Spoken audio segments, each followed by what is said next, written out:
This is not a reaction.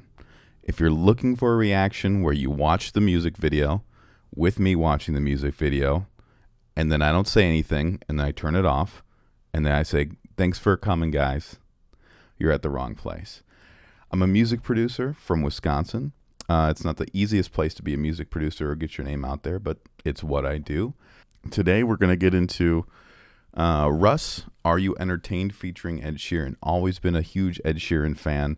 I know he's gotten in trouble a couple times for plagiarizing some stuff, but to be completely honest with you, a lot of the music sounds the same these days.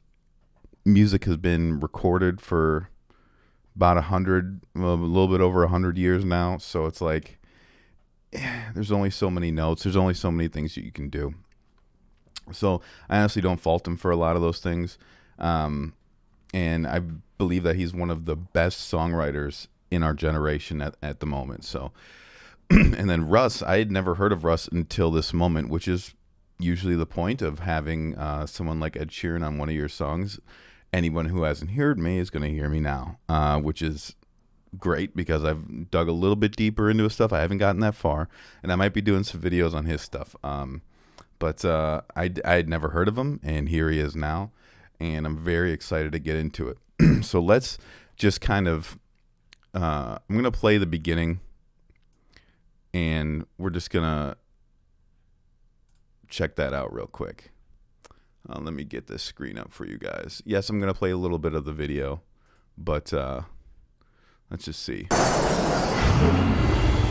There's an opening. Don't like openings to music videos. All good. Are you not entertained? Are you not entertained? Every time, every night is a loose one. And every flight, you know that Okay.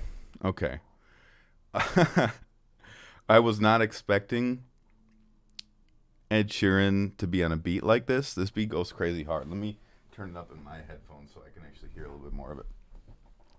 This beat goes crazy hard. I think it started out the awesome sample. So for people who don't know, they're like, they just hear it and they go, oh, that's cool. And if you're here and you're not a producer, or you've never been into a studio, and you want to know a little bit more, this is a good channel for you. That was a vocal sample. I don't know what the vocal sample is, but I know it was a vocal sample. And vocal samples and beats nowadays they're in 90% of beats. They take hold of 90% of the melody in songs, and you stretch them and warp them, and you put a distortion on it, and you time them with the drums that you have in place, or you time the drums to the sample, depending on how much you actually like that timing of that sample. And then you go from there, and you just kind of distort it just enough so you can take a vocal sample from any song that's ever been, and with a program that I have and a ton of other producers have, you can take all the vocals out of a song, take a little chunk, reverse it, stretch it, do whatever you want to it, and put it in a song and make it sound like it could be an instrument. A lot of times it's not. It's somebody humming, or someone singing in reverse, or someone singing all kinds of different things. But in this case, it sounds like just honestly, it sounds like an ad-lib from a song, if not just one of them humming or something like that. I think the song is in B flat minor. Yeah, for sure. Dude, Ed Sheeran, man. Ed Sheeran. The guy can do almost anything. And people, so he used to, obviously in the beginning, he used to rap, and then he had the guitar, and he was guitar and rapping. I don't think he ever put out a full rap record without guitar. But I know his roots were kind of in the UK grime scene, and he's done stuff with Stormzy and stuff like that. But this is definitely a surprise for me. I'm just gonna rewind that chorus because his His hooks are always out of control. Not entertained. Every time, every night is a loose one. Dude, dude. And it's, And every flight, you know that I put the crew on. dude, yeah, it's awesome. And then did you hear that little doo-doo-doo? Every flight, you know that I put the crew on. You say That was a vocal sample as well. I don't know what it was from, but they found it. They have a library of stuff like that, because as producers, you get samples and you find samples and you record samples everywhere you go.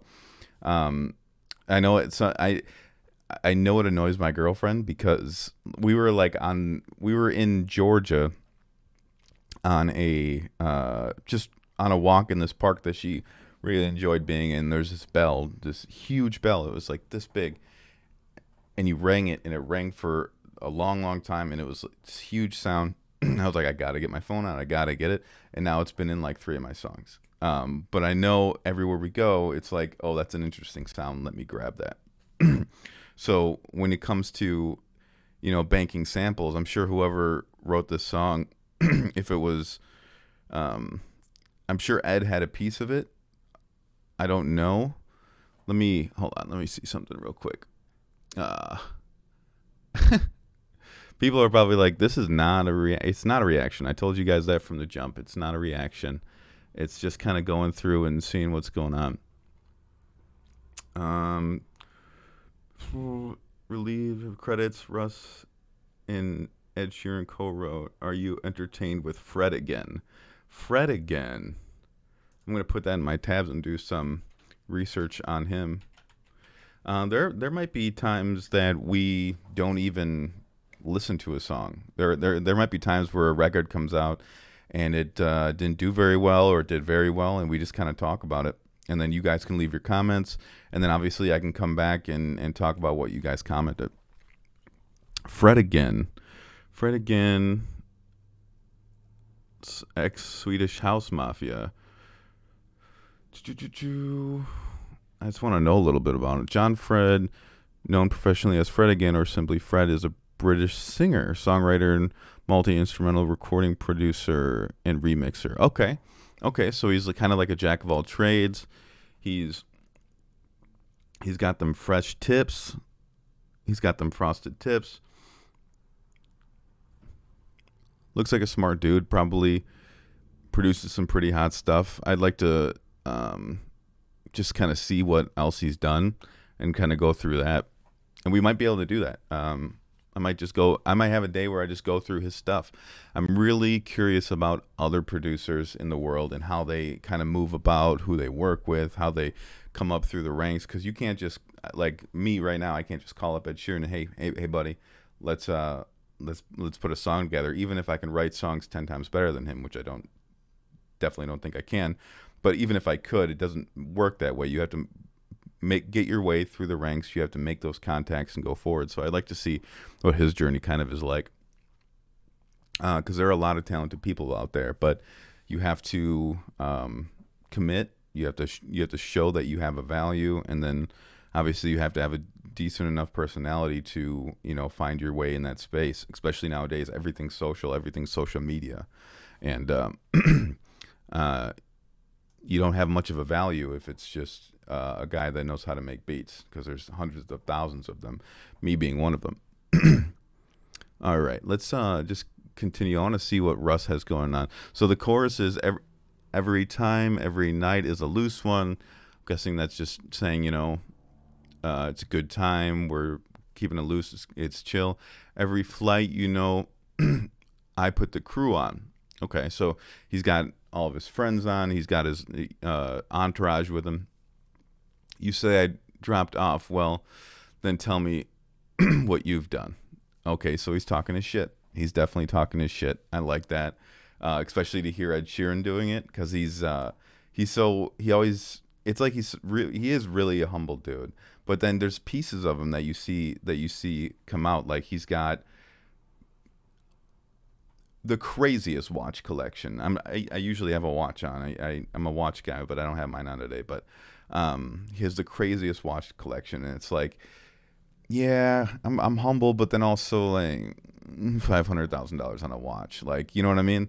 And every once in a while he talks his shit in a song, and it's like he's not just the dude that's making wedding songs, you know what I mean? He's not just the dude that's making these songs that are making you remember the times when you were a kid playing with your brother, you know what I mean? He comes from a place that that might not be quite that. I'm still in my winning phase. Yeah, I've been away. Are you entertained? I'm gone. Okay, so that "Are you entertained? I'm gone." You know what I mean? As like, it fits phonetically, but like, I don't know. I don't know. It fits phonetically, but at the same time, as a producer, there's been plenty and many of times where I've put in a word or I've taken out a word, and the phrase ended up not really making the same sense it did.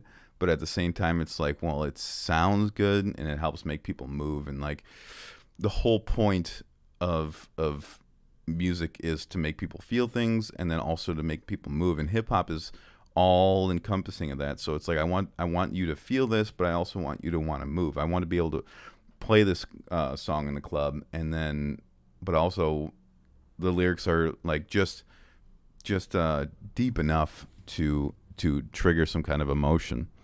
Let me hear what the other guy sounds like. The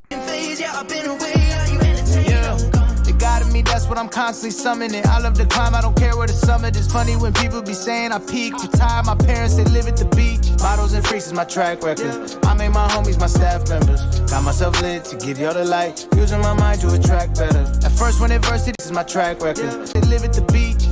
Sorry, this is just how I go through stuff. So the beat obviously isn't changing a whole lot.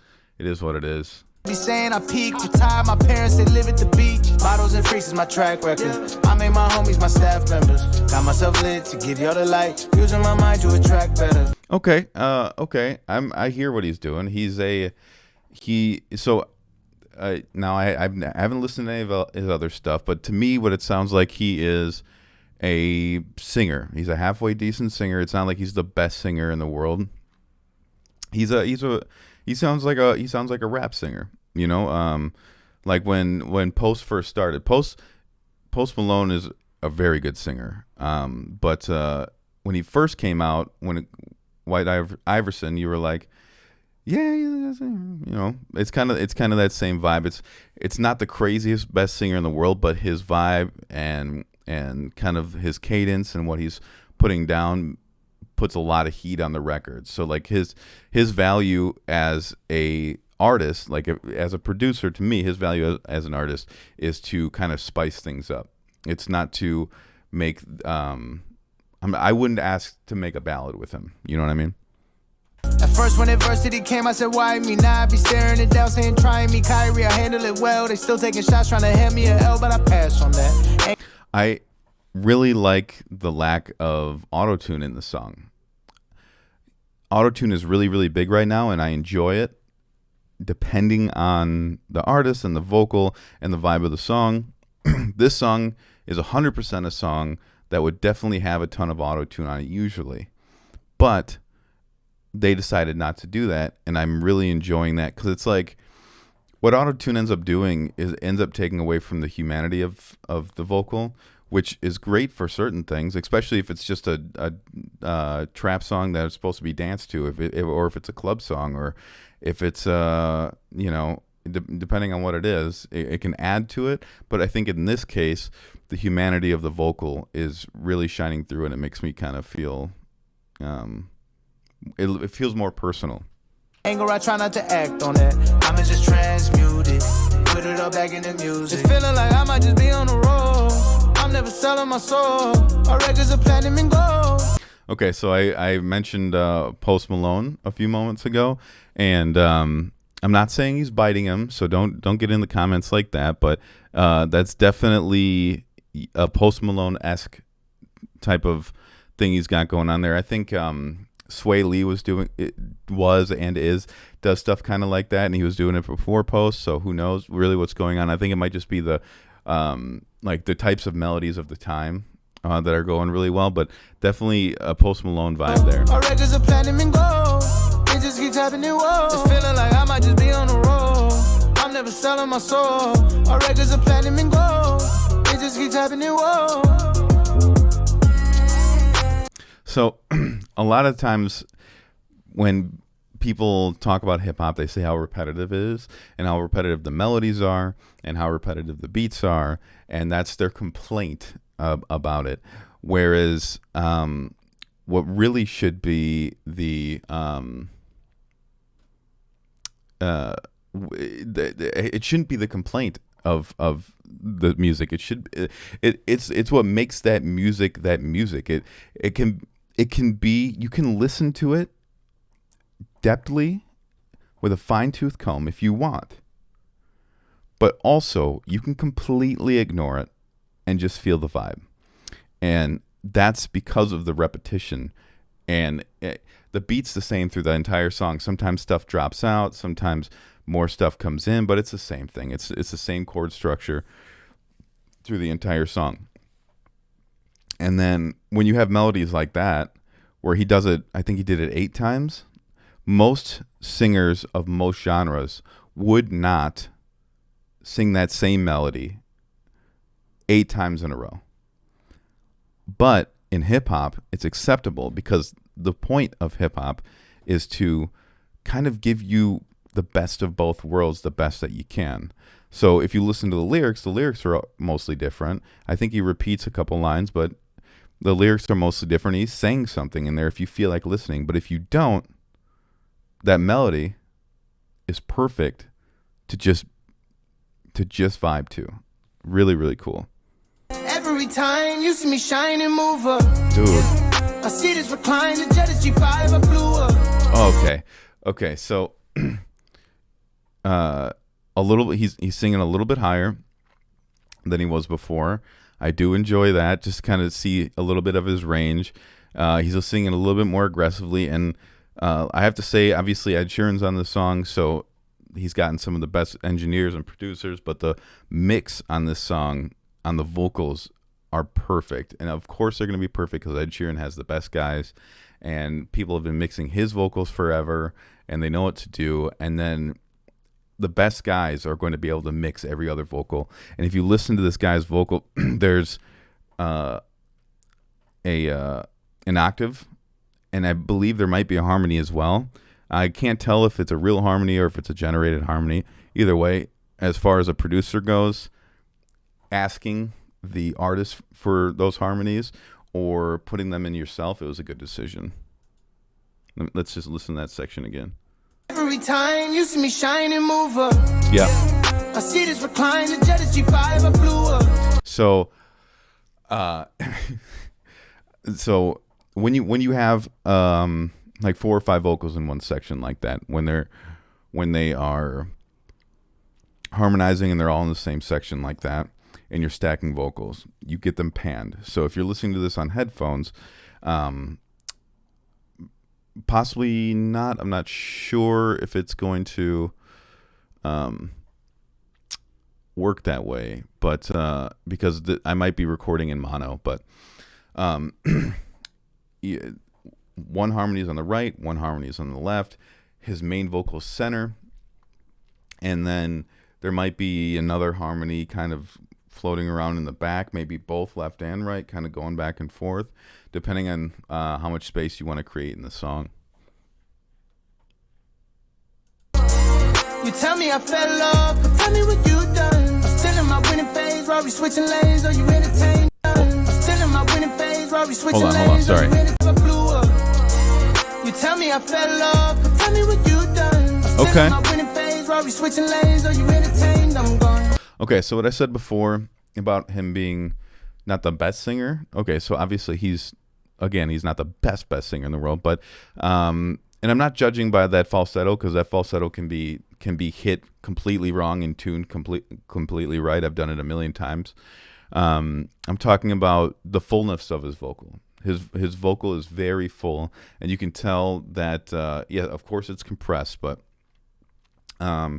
he definitely has a lot of control over his vocal in comparison to some of the people I actually was talking about, which I won't just go through and say and talk about those people that way. But he definitely has good control over his vocal, and he'd be fun to be in the studio with.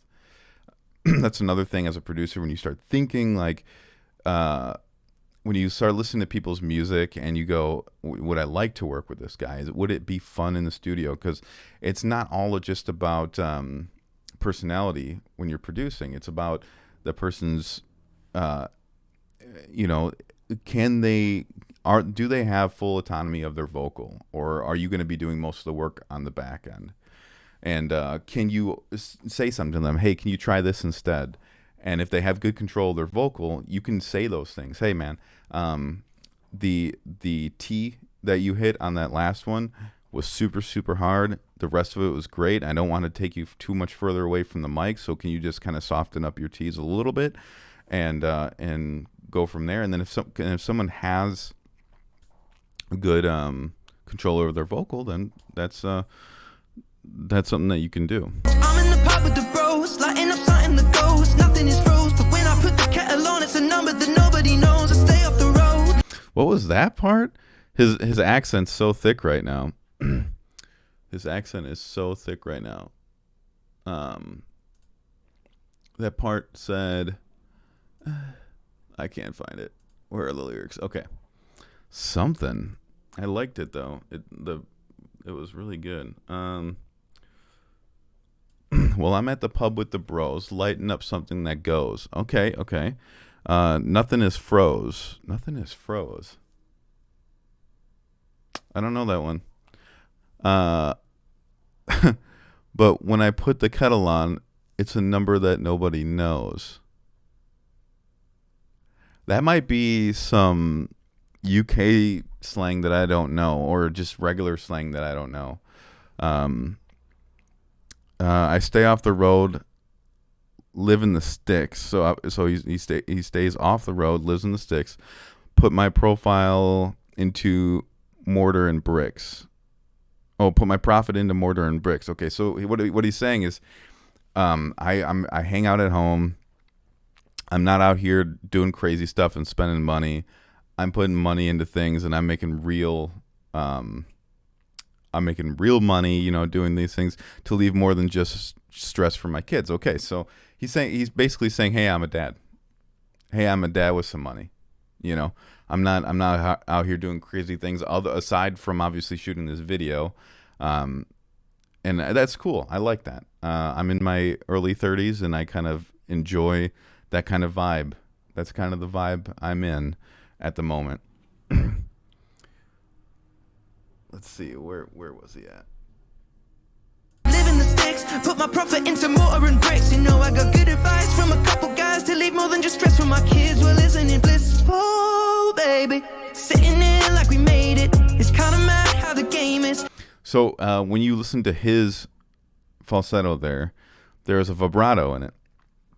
And if they had to really tune his vocal, like tune it, the vibrato would have had to be taken out because it wouldn't have sounded correct.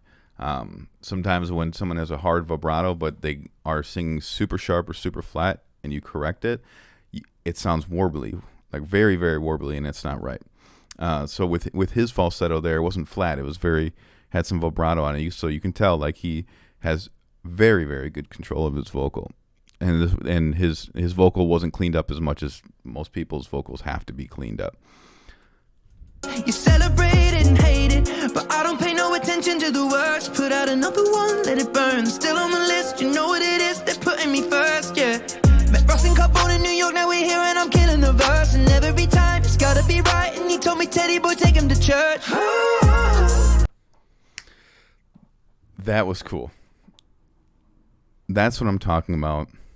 When somebody has very good control of their vocal and they really know how to sing, being able to put something like that into a song is super cool and super valuable. And obviously he probably helped produce this song, and the other guy we were talking about, Fred again, and just being in the studio with someone like that you can be like, hey, try doing or and then do 20 of them, and we'll put that in this section so it sounds like a little gospel part. We'll drop the beat out, have a little fun with it. Church. So when you cool. touch down up in London, you know what? Give me the stage and you're gonna see how it goes up. Every time, every night is a loose one. Okay, so what I like about this is you can tell that they produced it and it wasn't a beat that they bought. What I hate so much about the current state of hip-hop, one of the only things I hate about the current state of hip-hop is the buying and leasing of beats, and nobody making their own beats, or nobody just finding somebody that makes beats and actually having studio time during the creation of the beat, during the production of the beat. When I have someone come in and they want us to build something from scratch, we build it from scratch together. So when they have a good line, or when they have a section that they want to cut out, we can do that on the fly. We can say, hey, this lyric that you have right here is super strong. It's right at the end of the verse. It's a great time to take all the drums out.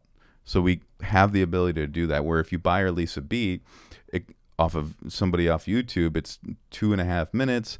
You get the breaks that are in there, and that's all you get. So you have to write around those things. You have to write around where the breaks go, where everything is. And if you don't, and if you want to edit it yourself and just take a chunk out, the kick drum's not in the right spot, or it sounds like a pure cut. You know what I mean? Instead of a cut that was made intentionally, it's just a random cut. So the music gets less and less personal at that point. And I think that's where this song really stands out. Aside from both of them, their vocal performance and just kind of their cadences being really good, but the fact that you can tell that they spent a lot of time in the studio with the music instead of spending time just with a beat that they found somewhere. And the thing is, not everybody can make a beat. Not everybody can buy a computer. Not everybody can, buy all the stuff that you need for it, all the things that are in this room. Not everybody can have the time or the, whatever to be able to do that. But you could know somebody and create a friendship, and you guys could do that together. And I think the camaraderie around music is one of the best parts about music. And currently, like, the underground hip hop is not doing that same thing. It's kind of like I'm making a song, I'm recording it on my phone. A lot of times I get phone recordings. I'm recording the vocals on my phone, I'm sending it to a guy to get mixed. Done. None of your friends were involved, And I think that's kind of a shortcoming of the people that are coming up right now. See this recline, the jet is G5, I blew up.